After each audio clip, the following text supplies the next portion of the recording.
All right, so this is going to be an OBS breakdown to cover the basic things like stream keys, your bitrate, your output settings, and your frames per second on your videos. To start off, basically, we're going to keep this simple. We're going to go into File, and then from File, we're going to click on Settings.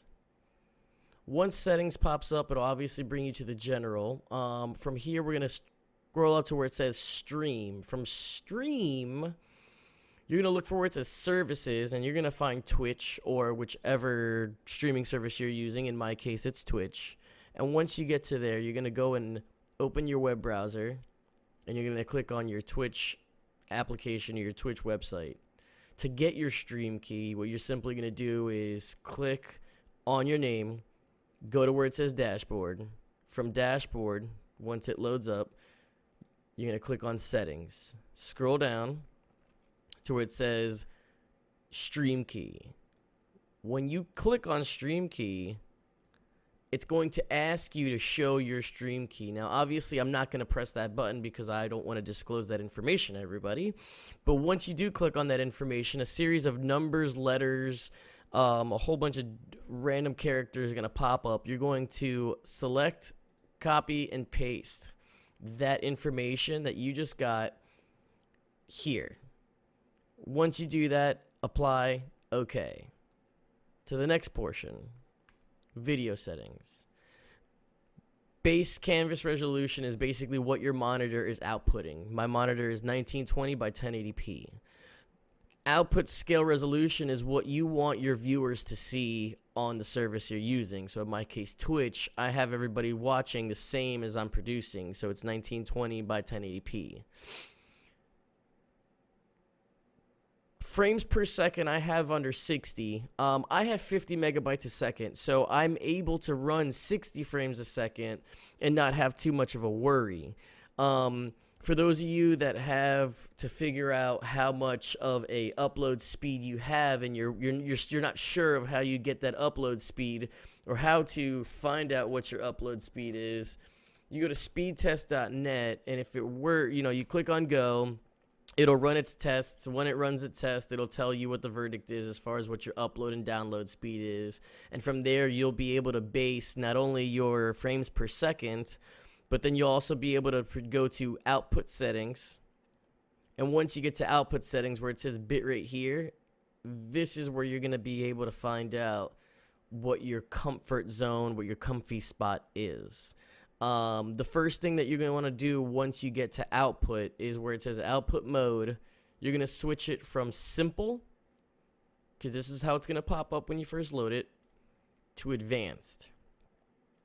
Once you get to advanced, if you're running a graphics card, in my case, I have a GTX 1080 Ti, I'm making the encoding, the workload, go through my graphics card versus going through my CPU.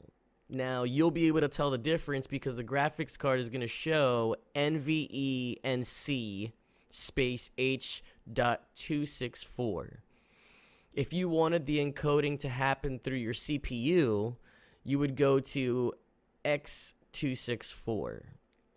Now, the downside to running it off of your CPU is if you're trying to do PC gaming, you are going to be throwing a lot of workload to your CPU, and in that case, you'll get, either screen tearing, choppy stream feed,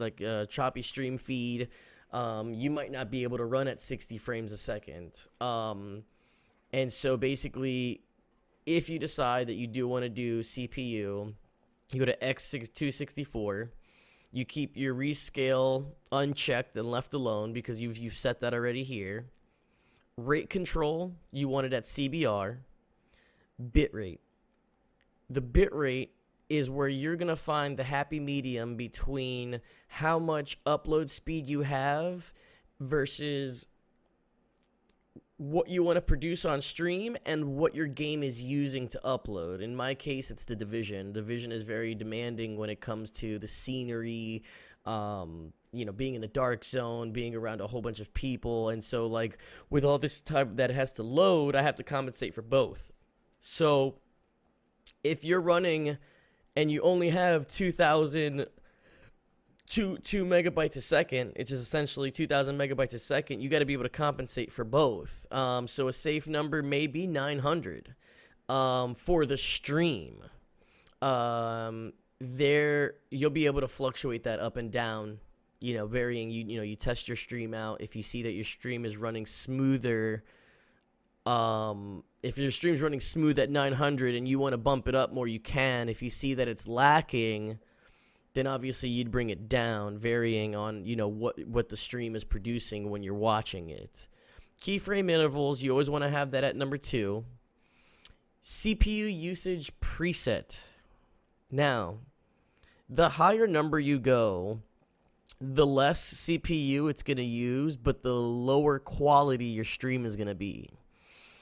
The lower you go, the more CPU usage you're going to have, but you'll have more better quality stream.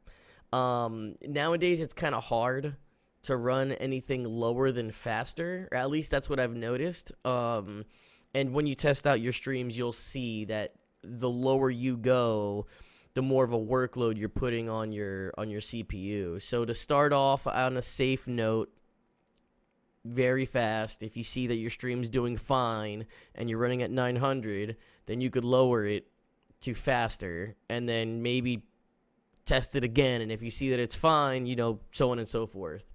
Profile, you want to keep that at main, and I really don't touch those two. If you're a person that's running off of your graphics card, you want to keep that the same. CBR rate, or control rate, you want to keep at CBR. Again, the same thing goes for the bitrate. If depending on your upload speed is what you're going to vary. Keep in mind that you're also using the upload speed for your gaming, so you have to find that happy medium. Keyframe intervals, you want it at 2. Preset, normally as a new streamer testing things out, you want to keep it at default, and profile you want to keep at main.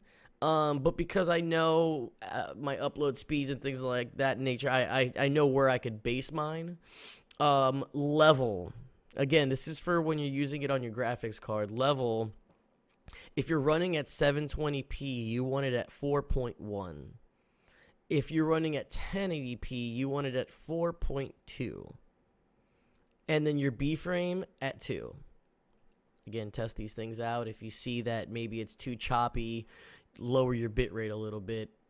Or maybe one of these settings. And then, it's playing around with this number and finding your happy medium, as well as playing around with this number. Because you might not be able to get 60 frames a second if your bitrate is at 900. So if my bitrate's at 900, I know I'm not going to get 60 frames a second, so I might have to drop that to 30. And those are like basic things that you would want to learn as far as your streaming goes. So you have your stream key, put it in, apply it.